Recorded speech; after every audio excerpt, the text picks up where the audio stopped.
Everybody, my name's Shaun Belding, and welcome to Navigate the Nasties. Navigate the Nasties is about strategies for dealing with difficult people and situations, and it's about strategies for success and at home and at work. I'm live streaming this every Monday, Wednesday, and Friday, so make sure you subscribe so you can get reminders on when it's going to come up. We've got a lot of really interesting topics coming up. When we're done here today, this session will be available on the YouTube channel. It's also going to be, this is going to be combined with one or two of the other broadcasts, the audio version of it into a podcast. So we'll be able to put this in a podcast for those of you that may be more interested in just something a little bit more audio than visual. So today's going to be, we're going to talk about stress. And it just seemed like a fitting topic given the way things are right now to talk about stress. And stress is kind of a broad term, isn't it? It really describes our physical, our mental, our emotional responses to change and how it works. And stress, of course, can be both positive and negative. You know, positive stress is like, woohoo, I'm getting married, and you have the jitters and those types of things. And then there's negative stress, and we've all experienced it. I mean, negative stress can come in so many different forms. There's no one kind of stress, is there? I mean, for some people it can cause headaches or upset stomachs. It can be high blood pressure. It can be chest pain. It can be like problems sleeping. There's all kinds of things that can happen when it comes to stress. And it can turn into physical, like real, genuine sort of physiological issues like depression. You can get panic attacks. I mean, there's more severe forms of anxiety and even chronic health issues that it can impact. So stress is a real thing, and there are a lot of excellent sources. There's a huge amount of excellent sources on the on the internet, and there are also some, well, just I say that there are some excellent sources on the internet. There are also, I should sort of point out, some kind of sketchy ones that I've had a chance to look at while I was reading. So my suggestion to you is that if you are looking, you might want to really try to stick with reputable sources. I'm going to add a bunch to the comment section at the bottom of this video when we're done, just to give you some links as to some good sources on how to deal with stress that might take you, you're less likely to get the sort of sketchy kind of information that's out there sometime. What I wanted to share with you today was something of a little bit different than those kinds of tips. I want to share with you kind of a simple trick I learned for getting past all that, getting past the anxiety, getting past the paralysis, all those devastating negative impacts that negative stress can cause. And it's something that I have learned, and I use it, and it works really well for me. It may not for you. Nothing works 100% for everybody, but I wanted to share that anyway. So first of all, let's sort of start with, I think we need to talk about just the history of how people deal with stress. I'm a boomer. I know it's hard to imagine. I tell people I'm 32. I know I look 32, but I'm a boomer. And like most boomers, I was brought up, we were the last of the generations to be taught the Buttercup approach to dealing with stressful situations. And so when we would be faced with a negative situation, if we had a problem, if there was something that was bothering us, we were told in simple terms, suck it up, Buttercup. That was what we were told.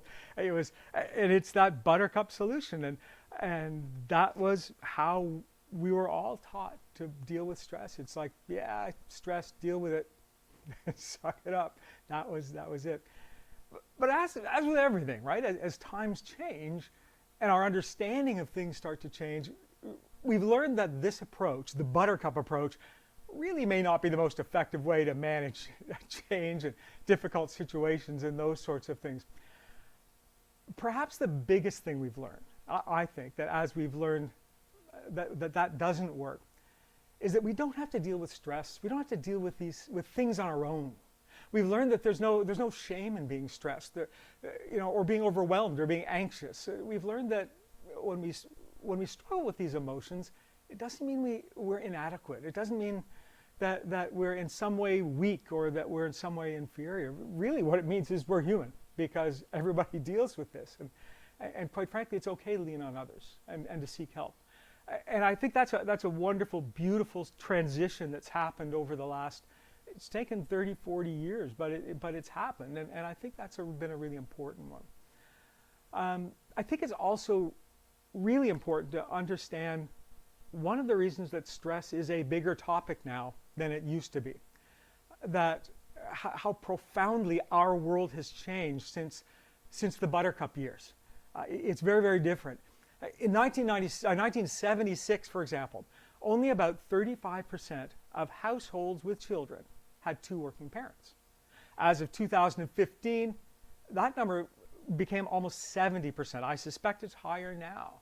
So this has created a greater increased workload for everybody involved. Any of you that are parents out there that you know you're dealing with it, you're going to work. When you come home, you've got your children. You have to worry about daycare. You're worried about who's going to cook supper, who's going to do what, and all of a sudden, instead of sort of that separation of work, everybody's working even harder. Now, it is what it is. It's got to be this way, I think, just because of the way our society is. But we can't underestimate how much additional workload that this has created on us. Now, add to that the inconceivable pace of the advance of technology. We're expected to respond to things faster and deal with never-ending learning curves on an ongoing basis. I mean, I remember at work, that if you wanted to call me, you would call my office, my secretary would take a message, write it on one of those pink pieces of paper, little pink pieces of paper that said "while you were out" on them, and you would leave that on my desk, and then at some point in time when I got back from my meeting or whatever it was, I would call you back. But your expectation would be that I would probably call you back by tomorrow. That was it. But now, seriously, if you wanted to talk to me, what's your expectation? Well, your expectation is immediate, because you can call me, you can text me, you can tweet me, you can send me a message on 8 billion different messaging settings that are out there. I mean, when we want to talk to somebody, we want to talk to somebody now. This acceleration has occurred in every aspect of our lives. That's stressful, folks. Technology has in many ways far surpassed our physiology. And we all struggle, regardless of our age. We struggle to deal with that. And then, of course, there's the monster that's social media.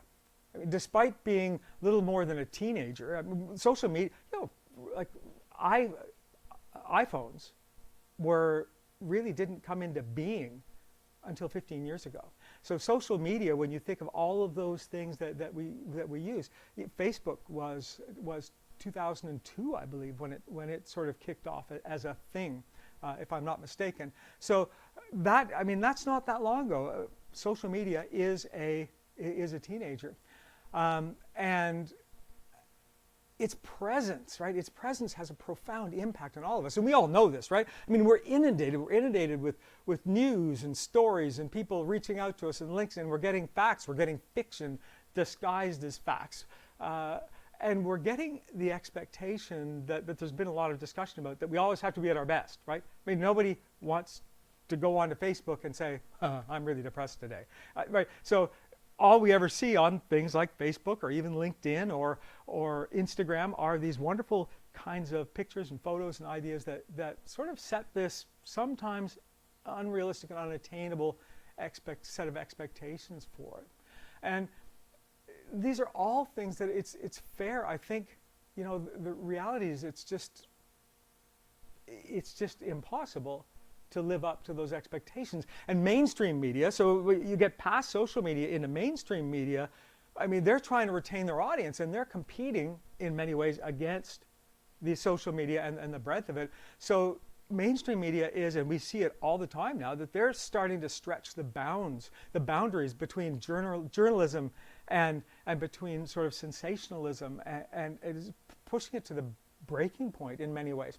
It's really simply impossible anymore to read the news on any given day without seeing something to get stressed about. So all this to say, like, I'm not trying to paint this horrible, bleak picture, although I guess I just did, didn't I? Sorry, my bad. But all this to say that suck it up, Buttercup. just simply isn't a viable option anymore. It just doesn't work. But, and this is an important but, it's not 100% wrong. And that's kind of what I want to sort of start with on this. You see, while there's some very effective approaches to dealing with stress, to dealing with the kinds of situations we feel, none of them work unless you see yourself, or I see myself, as at least part of the solution. I mean, you don't have to be able to fix everything that you encounter. You don't have to try to figure out how to deal with the things. Like, you don't have to sort of take 100% ownership of those all by yourself. But you also don't want to just sit back and hope that things are going to get better on their own either, because that doesn't work. It doesn't work. We can't expect other people or other things or things to magically just improve. We do have to take that level of ownership to recognize that we are, at least at some level, part of the solution. So that's kind of where I'm heading off now with the tip, what I wanted to talk about. Because although you may not, when next time you're in a stressful situation, or if you're in one now, you may not know how to deal with it yet. You may not know or you don't even know if you can deal with it. But what you can do right now is make it easier for you to get those answers. Right? You can sort of start to set it up so that you can get those answers. You can basically clear off the starting gates so that when it comes time to deal with it, it's going to be easier. And it's a simple little exercise that I've learned, that I've gotten really good at, and it can have great results. It's got two parts to it, and I'll see if I can articulate these as well as I can. So part one is, in my mind, I call it the monster in the closet.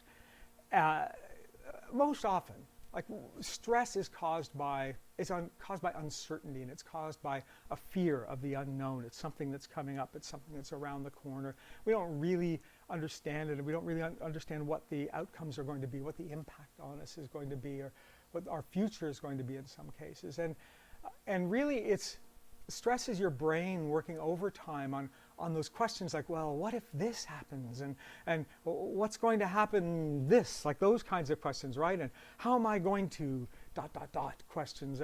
So all of these unanswered questions are those thoughts that keep running through our heads that are an integral part of stress. And my colleague, Alice Strawn, who's one of the smartest people I know, and she refers to it as catastrophizing, and that's that sort of taking something and just jumping instantly to the worst possible scenario.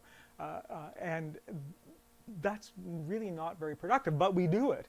And one of the things about stress, one of the things about our brains is you can't really just say, okay, stop thinking like that, stop being stressed, right? I mean, that doesn't work. But there are some kinds of ways to deal with that. So when I say it's kind of like the monster in the closet, though, right? So we hear the creaks and we hear the groans and we hear the noises, and we start asking ourselves, what is that, right? What's in there? My gosh, what's going to happen? What's it all about? And our imaginations take over. Now, I use this example because it's very real to me. As a child, I was terribly afraid of the dark. It was really a big thing. And even as an adult, I struggled with it. I don't know why. My wife used to mock me for it, because really when she would be gone, if she was gone for an evening, for a night, and I went to bed early, I'd leave a light on, right? Go figure. Now, I didn't have to leave a light on when my wife was in the room, because I knew she was there to protect me against the monsters, which was awesome. But it was very real. But the funny thing, though, is that as soon as I turned on a light, my fear went away. And that's true with everybody that's afraid of the dark. So the same is true when you're dealing with challenges or changes or adversity. The more light you can shed on something, the more clearly you see it, the better you understand it. A lot of those scary what-if questions they do kind of just go away, simply because you know what you're dealing with. And that's a big part of that when I talk about this first tip, that monster in the closet. So the very first course of action is that you can do, so you don't have to solve any issues, but what you can do is to start defining it. It's to sort of crawl out from underneath covers a little bit and go and turn the light on. And that means Whatever it is that's stressing you, try to define it. Try to write it out clearly. So instead of saying, oh my gosh, I'm just in a financial mess, I don't know what I'm going to do. What is that financial mess? Go down, take a look at your credit cards, identify exactly how much do you owe on a credit card or the credit cards, or what is the debt, what is the debt. Write it all down, because it's amazing, because your brain is starting to build all these what if things in there, that when you start to identify and you look and you go like, oh, okay, now I know exactly what I'm dealing with. I'm not dealing with a big fuzzy invisible monster, I'm dealing with these things. And the same is true with everything else. Maybe your job has changed. Maybe you don't know if you're going to have a job. Maybe something's happening. But define it. Don't just go like, oh, I don't know what's going to happen with my career. Where am I now? What have I done? Where am I? Right? Those kinds of things. And write it down. Take a look at it. What is your situation? The more clearly you define it, this isn't solving anything, right? You just want to clear the path to be able to deal with it, and hopefully, and get other people involved if you need to. So the second part of this is to skip to the future. So first one is the monster in the closet. Like let's get a good look at that monster. But the second one, skip to the future. And again, for me, this has become a lot easier over the years, just because I've been an entrepreneur the better part of my adult working life, and I've had more ups and downs in my life than a toilet seat in a large family. It's just part of what it is. The highs have been wonderful. The lows have been kind of scary. But one of the things I've learned, and you perhaps have heard this saying. There's a saying that you'll hear people say, oh, well, things happen for a reason. I used to hear that. I used to think, oh my gosh, that's the tritest thing I've ever heard in my life. I mean, it sounds trite. It sounds simplistic. It sounds just, I don't know, it just sounds like dismissive almost when people say that. But I've really become to believe it, because I look back now at any time of my life where I had gone through hardship, or we had gone through hardship, and I can look back and I can point at it and I can say, if that hadn't happened, I wouldn't have had this. And this is inevitably a positive thing. We're able to do that when we move forward. And I'm sure you have too. I'm sure if you go back and you look at some of the stresses you've had in your life, and you look at the person you are now, you're able to see how that contributed to being that good thing. So the reason I bring that up is I learned that, and I guess what I also learned is that I don't have to wait until the future and look back at today. I can start today and hopefully look at the future and what's going to happen. Now, this is really powerful, so stick with me on this. First of all, you have to believe in the premise, which I do, that when we're stressed, when you're dealing with an issue, a challenge, whatever it is in your life, it's not a wall, but it is a speed bump. It's something that's going to cause some turmoil. It's going to cause some dealing with, right? Mentally, emotionally, physically, perhaps, to deal with different things. But it doesn't necessarily mean a wall. It doesn't have to stop you, because there's nothing productive in believing it's a wall. And by the way, very few things, I can't think of many things that are a wall, right, in terms of the kinds of problems that we face. So we have to start believing that it's a speed bump. So here's what you do. Once you've identified the monster, right, you've shined a light on it, you know what it looks like, you know what's happening with it. The next thing you want to do is to kind of get an idea of what life's going to look like when it's finished. So we're not going to worry about what it is we have to deal with at the moment. Don't worry about that. I want to worry about, I want to get a clear picture in my head of what I would like life to look like when it's all finished. So in my mind, it's kind of like this. My brain sort of does this. It says, okay, well, I've got this problem, and I've got this and this. And then my brain goes, blah, blah, blah, blah, blah, blah, blah, blah, blah. But once it's over, right, then I'm going to be in a position to do this, this, this, and here's all the good things that happen. So that's it. So the blah, blah, blah, blah, blah part, right, that's the thing we're stressing over. Right now, again, we're not solving it now. We're just trying to pave the way for doing it, trying to give ourselves energy. We're trying to prevent ourselves from getting paralyzed, from catastrophizing, from thinking worst case scenario. Identify what it is, say, okay, here's who I am. Man, when this is all finished, I'm going to be here. I can be excited about that, because the rest of it starts to get easier. It really and truly does once you, because the blah, blah, blah, blah, blah part, that's just simply solving it. And that's something where you can get help, you can lean on people, you can get people's opinions, you can sort it out. But the important part is that you recognize that there's where you are, there's where I'm going to be, and blah, blah. And again, it sounds kind of silly, but here's an example. I want to give you a perfect example. So I'm old enough. I have a bunch of friends that have just had knee replacements. And in fact, I've got so many friends getting knee replacements, I'm starting like to feel a little bit jealous. I think maybe I should get a knee replacement too. But so I've got all these friends getting knee replacements, and just recently, two of them were sort of stark contrasts. One, she was absolutely stressed to the max because she was worried about going in for the operation and what's going to happen in the operation and what's going to happen if it doesn't work, and I'm going to be in the hospital and maybe I can get an infection, and she was terrified about the idea of going in for surgery. Because of all the things that might go wrong. Now, she'd never been in surgery before. She'd never seen what surgery looks like. But that was, she sort of had that catastrophizing thing where she was worried about it. Now, I have another friend, however, but now he also does not like surgery. He's just not a fan of surgery. And he's like me. He's part of the Buttercup generation, where, just kind of suck it up and deal with it. Maybe I don't need surgery. But see, when he decided to get his knee replacement, he was excited. He was excited to go to the hospital and go in for surgery because all he could think about, all he focused on was, in about 3 or 4 months' time, he said, I'm going to be able to swing a golf club without feeling any pain. And he loves golf. So that was his thing. So he picked this image about what's going to happen when this is finished and where I'm going to be. So he kind of went, yeah, you know what? I've got a bum knee. It needs to be fixed. Blah, blah, blah, blah, blah, blah, blah. Okay, now, right, I'm going to be able to swing a golf club. And that's how he did it.